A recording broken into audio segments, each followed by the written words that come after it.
तर मित्रांनो पाहू शकता आज लांबजण्याचं वातावरण खूपच गंभीर दिसत आहे, कारण तुम्ही जर वरी पाहत असाल तर भरपूर असा आभाळ आलेला आहे आणि वारं बी भरपूर सुटलेला आहे. हे पाहू शकता या ठिकाणी लाईट जाण्याची शक्यता बी दाट आहे आणि पाऊस येण्याची शक्यता दाट आहे. पाहू शकता या ठिकाणी मी सेंटरवर आहे रतन महाराज गावात. या ठिकाणी सुंदर बघा वाहनं चालू आहेत.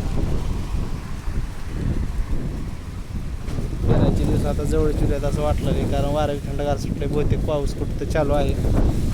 इकडे तर पाऊस चालू नाही, परंतु ज्या ठिकाणी चालू आहे त्या ठिकाणी पाऊस चालू आहे. मी झोपणार होतो पण आता झोपायचं मी कॅन्सल केलेलं आहे, कारण वारं एवढं थंडी उडाली की आता झोपून फायदा नाही. चला बाहेर जाऊ फिरायला. पाहू शकता मित्रांनो हो बघा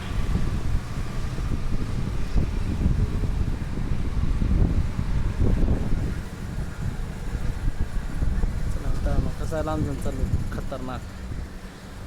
एक लांबजना पाटला जाणार रस्ता, गावात मोडकड जाणार रस्ता, आणि हे आहे मूळजीव कॉम्प्लेक्स. चला आजचा छोटासा ब्लॉग कसा वाटला काय नाही सांगा. आणि तेव्हा ती आहे पोहनची बालाजी पाट्यांच्या शेतातली फिरणं झाले. उद्या फिरून चला चालू करा, बंद करा. धन्यवाद.